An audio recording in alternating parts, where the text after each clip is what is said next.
Bonjour et bienvenue à toi dans cette nouvelle vidéo. Aujourd'hui on va parler de master, on va parler de sélection master, on va parler de voie d'issue en cas d'échec à la sélection. On va parler également de la plateforme Mon Master qui est sortie le 1er février 2023.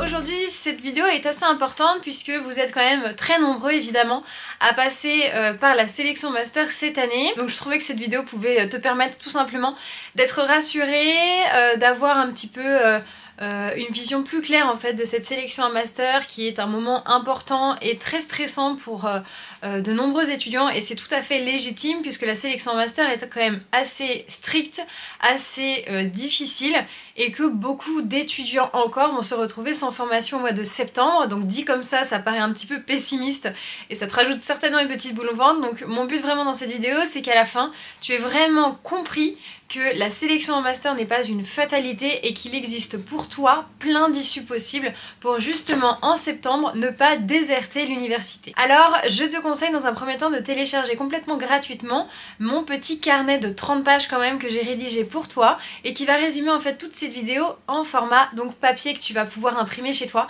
Donc je l'ai imprimé pour te montrer un petit peu à quoi ça correspond. Il y a 5 chapitres avec vraiment tous mes conseils pour la sélection master. C'est pas un carnet qui a vocation à t'expliquer de A à Z comment postuler en master, t'es assez grand pour ça, il y a une plateforme qui a été créée, on va revenir dessus tout à l'heure, ça va être assez instinctif et facile, mais mon but vraiment c'est de te permettre de t'accompagner vraiment dans cette sélection en cas d'échec, pour vraiment te permettre d'anticiper si jamais au mois de juillet malheureusement tu n'es pas sélectionné en master. Ça a été mon cas, je n'ai pas été sélectionnée en master, j'ai eu une place en master in extremis le 24 août, donc ça a été un été très éprouvant pour moi, compliqué moralement, alors qu'en plus de ça j'avais eu une licence avec 12 de moyenne environ, j'avais fait des stages chaque année, j'étais membre de 2 associations et en plus de ça je venais de créer ma chaîne YouTube Le Droit en 5 minutes, donc je montrais vraiment que j'étais passionnée par mes études et ça n'a pas suffi pour être sélectionnée en master.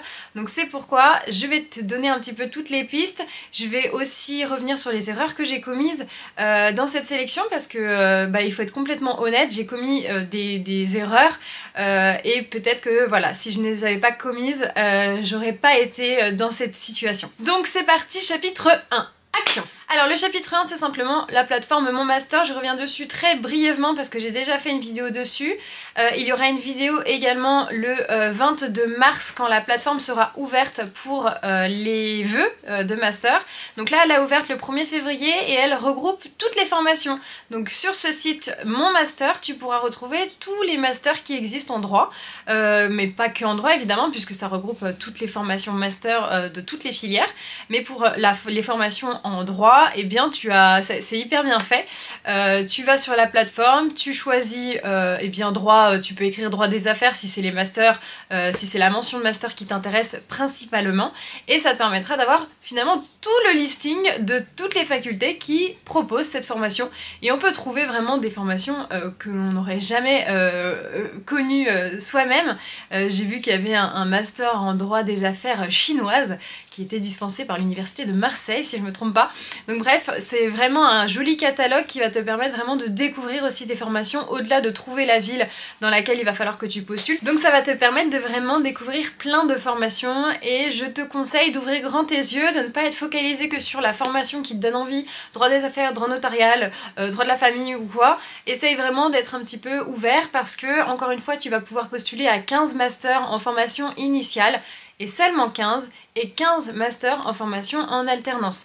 Donc c'est quand même 30 choix, c'est restreint. Nous à l'époque on avait un choix illimité puisqu'on postulait partout, clairement, donc on peut postuler jusqu'à 70 masters, voire plus hein, d'ailleurs. Donc vous êtes plus restreint, mais c'est bien, c'est une bonne chose, d'accord? Prends ça vraiment de façon positive parce que si tout le monde est restreint, ça fait qu'il y a beaucoup moins de candidatures qui partent un peu au hasard partout dans les universités, ce qui permet d'avoir un moins grand nombre de candidatures dans les masters et ça permet d'optimiser ses chances peut-être. Donc c'est quelque chose de positif, hein, faut pas le voir de façon négative. En tout cas voilà, c'est la perception que j'ai de ce choix. Vous avez donc 15 masters à choisir en initial et 15 masters en alternance. Donc à toi d'aller directement sur le site Mon Master et de sélectionner les masters qui peuvent t'intéresser. N'oublie pas les villes qui sont petites, d'accord, où il y a beaucoup moins de candidatures et donc forcément beaucoup plus de place, entre guillemets, ou plus de chances d'être sélectionné. Et n'oublie pas les masters avec des mentions qui te donnent peut-être pas super envie, mais justement, puisque ça te donne pas super envie, dis-toi que c'est la plupart des gens, mais que du coup il y aura très peu de candidatures. Voilà, il y a des masters et c'est des masters de très belle qualité, encore une fois, hein, il faut être ouvert. Il y a par exemple des masters en histoire du droit, c'est pas forcément une matière qui plaît aux étudiants de manière générale, et pourtant bah, c'est des places de master et ça te permet d'avoir un bac plus 4 à la fin de l'année, bac plus 5 si tu fais le master 2, de passer l'examen du CRFPA, de présenter des concours, donc c'est pas négligeable. Ouvre grand tes yeux et ne sois pas présomptueux. Chapitre 2. Action. Donc pour revenir un petit peu, comme je te le disais précédemment, fais des choix en fonction surtout de façon stratégique, surtout c'est très important. Et ensuite eh bien, il va falloir que tu commences à constituer bien ton dossier, CV, lettre de motivation, passeport ou carte d'identité, relevé de notes, lettre de recommandation. Donc ça c'est très important de bien commencer à réunir tout ça avant le 22 mars, sinon le 22 mars tu vas être stressé et c'est quand même dommage. Donc prépare tout bien. N'oublie pas que les lettres de recommandation tu peux les demander à tes directeurs de stage, voilà, tes chefs qui ont bossé avec toi lorsque tu étais en stage, tes maîtres de stage plus exactement. Tu peux leur demander de te faire une lettre. Tu peux également demander à des professeurs d'université qui te connaissent, des chargés de TD qui te connaissent, qui connaissent ton travail.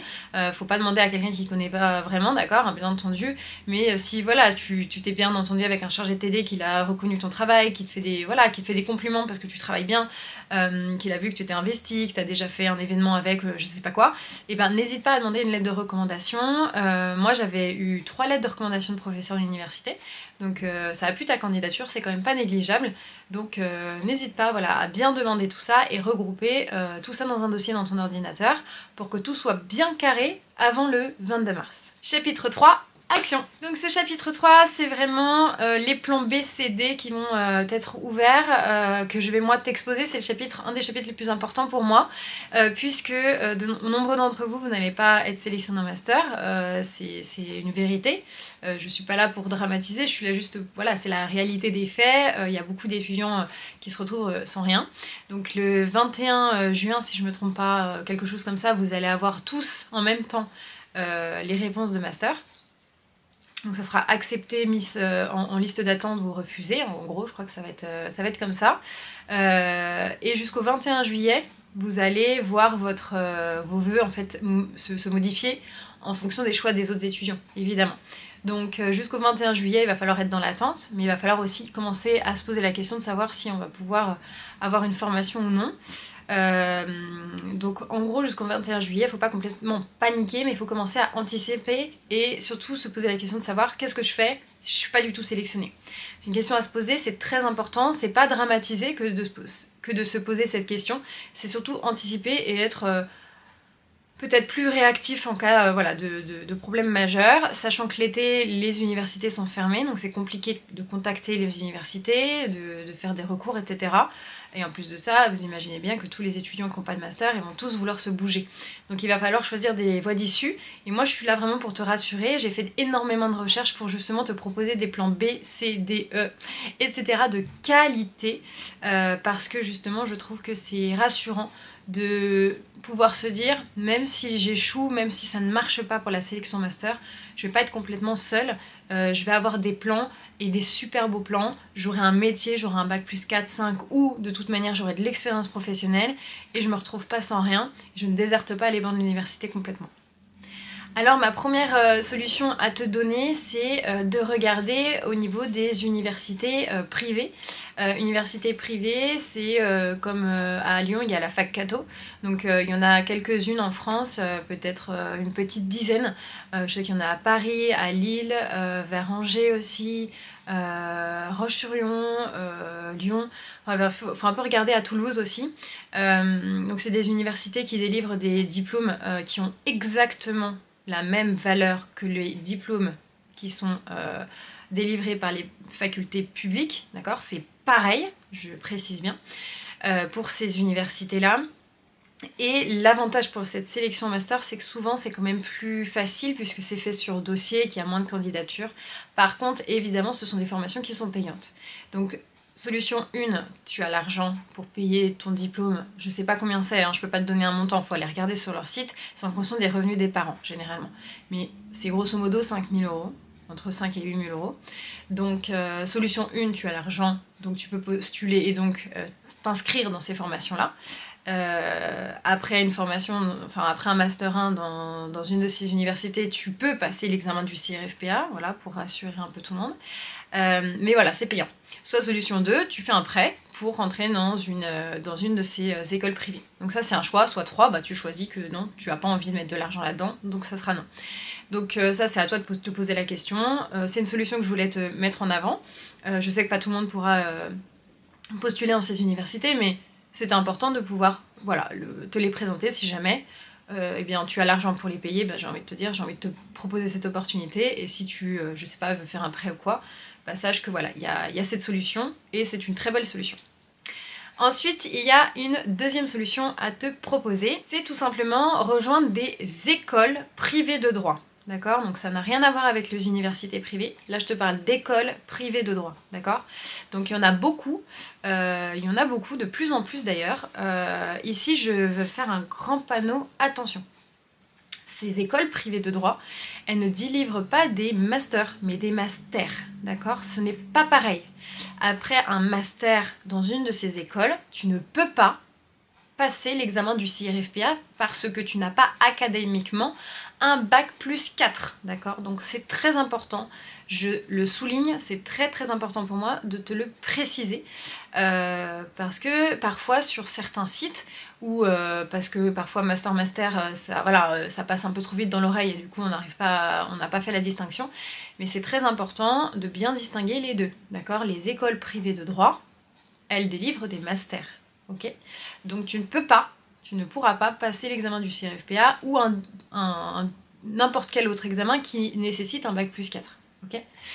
Par contre, pourquoi je te propose ça alors qu'en vrai tu ne pourras pas passer d'examen après, que tu n'auras pas vraiment un bac plus 4? Pourquoi je te propose?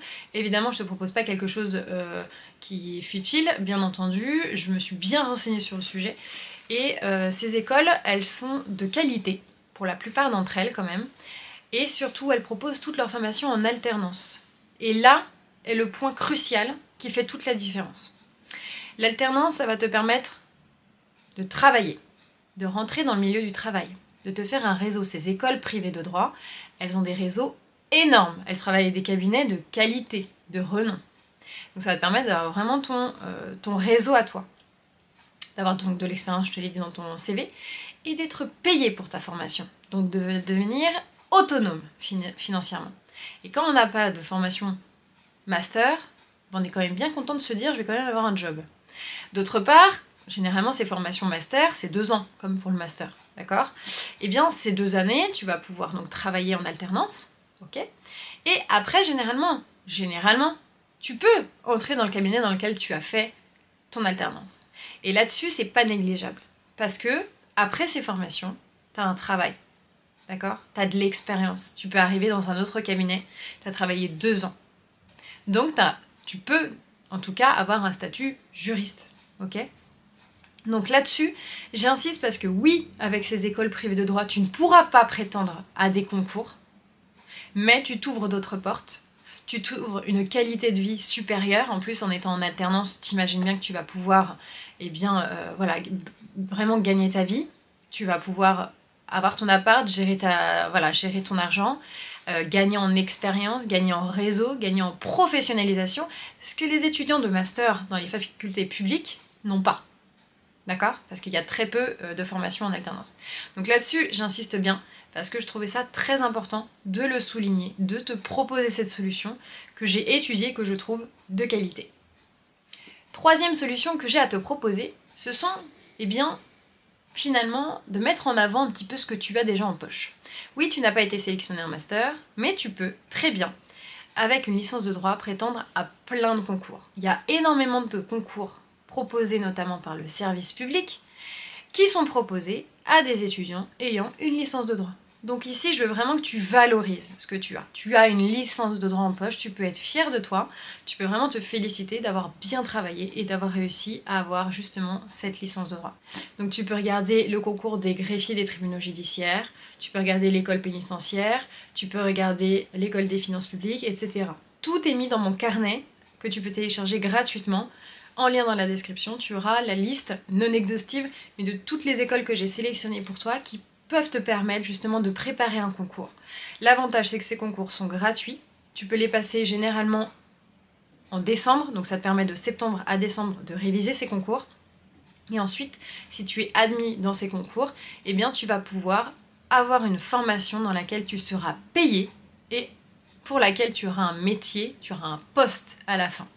Donc c'est la sécurité de l'emploi. En plus de ça, tu es rémunéré et tu auras vraiment un très beau parcours. Donc je te mets tout ça, encore une fois c'est dans mon carnet, tu le télécharges gratuitement et tu auras la liste de toutes les écoles. Ensuite, quatrième solution que je peux te proposer, eh bien c'est de partir du droit. Ouais, c'est les solutions hors droit. C'est vrai que quand on a fait une licence de droit, le chemin classique c'est continuer dans le droit, d'accord, on va faire un master de droit. Mais en fait, vu la sélection, c'est très compliqué et on peut aussi se dire, tant pis, j'arrête le droit, j'ai déjà une licence de droit, j'ai fait 3 années de droit. Eh bien, tu peux très bien combiner tes capacités que tu as donc acquises en droit pour justement les jumeler avec un autre cursus, commerce, comptabilité, gestion, droit international parce qu'il y a des écoles de relations internationales. Tu peux également te mettre dans le management, dans le RH, enfin bref. Là-dessus, encore une fois, dans le carnet, je t'ai listé toutes les solutions, toutes les écoles. Encore une fois, toutes ces formations, généralement, sont proposées en alternance. Donc tu peux intégrer ces masters en alternance, et encore une fois c'est le même mécanisme, tu vas gagner ton argent, tu vas gagner en expérience professionnelle, tu vas gagner au réseau, et certainement après, il n'y a pas de souci, tu auras une place, et tu auras un métier, tu auras une belle formation, en plus de ça tu seras très intéressant pour les entreprises, car tu auras une formation droit, et autre chose. Donc c'est un double cursus qui peut être très valorisant pour toi. Donc encore une fois, je te conseille de télécharger le petit carnet, tout sera bien expliqué pour toi. Ma solution 5, eh bien, c'est de se poser la question de savoir est-ce que tu retentes la sélection en master l'année prochaine, que voilà, tu te dis je préfère pendant un an attendre l'année prochaine pour retenter la sélection. C'est une solution qui est pour moi dangereuse, que je ne recommande pas, mais je sais que nombreux d'entre vous, vous allez vous poser la question. Si jamais c'est le choix que tu fais, pour t'accompagner au mieux, je vais te conseiller de t'inscrire dans un DU et de faire un stage et de coupler les deux pendant un an. Ne commence pas à partir dans tous les sens, à essayer de te dire je vais faire des petits boulots par-ci par-là pour gagner ton argent évidemment pour survivre et retenter la sélection après, parce que malheureusement tu vas dévaluer ton CV, dévaluer ta motivation et ça risque d'être vraiment très compliqué, et si tu n'es encore pas sélectionné, tu auras perdu un an. Donc si jamais tu choisis d'attendre encore un an, eh bien je te conseille vraiment de t'inscrire dans un DU, de vraiment te mettre, je sais pas, dans une association qui te tient à cœur, et puis de faire un stage. Voilà, ça c'est pour moi c'est primordial si tu choisis cette solution là. Vraiment cadre-toi bien sur ton année, c'est très important de ne pas perdre le fil. Chapitre 4, concernant ici les recours que tu vas pouvoir actionner, gracieux, contentieux. Si jamais tu as été refusé en master, sache que tous ces recours eh bien, sont pas vraiment des solutions, parce que les recours gracieux, il va falloir que tu écrives une lettre au directeur, au doyen exactement de l'université, et que tu expliques que les refus en master sont illégaux. Donc il va falloir que tu détailles en fait et en droit l'illégalité des décisions qui te sont opposées, donc ce qui est particulièrement difficile à prouver, tu imagines bien. Donc attention, même si c'est marqué, vous pouvez contester ces décisions, machin truc bidule chouette, par un recours gracieux, il va falloir que tu vraiment listes tous les éléments qui prouvent que les décisions sont illégales. Et puis pareil pour faire un recours contentieux devant le juge, il va falloir que tu prouves l'illégalité des décisions. Attention, les recours gracieux, c'est pas une lettre de motivation que tu renvoies au doyen, je précise, c'est très important, il faut vraiment que tu te poses la question de savoir où est l'illégalité. Donc voilà, c'est pas une solution miracle. Après il y a toujours le recours au rectorat qui est envisageable, mais ici encore une fois le recteur n'a aucune obligation de te trouver une formation en droit. Il peut te trouver une formation, point. Donc ça peut être ce que je t'ai proposé en solution 3 ou 4, je sais plus dans quel chapitre, mais finalement un master en commerce, en management, en RH, etc. Donc voilà tout ce que je peux te dire. Je te conseille de télécharger mon petit carnet de 30 pages qui liste absolument tout, qui reprend en profondeur tout ce que je t'ai expliqué aujourd'hui. Et puis tu peux me rejoindre également sur Instagram et m'écrire si jamais tu as des questions, si tu es angoissée, stressée. Je serai ravie de pouvoir t'accompagner et surtout te rassurer. Bon courage pour la sélection master, je te dis à bientôt. Salut!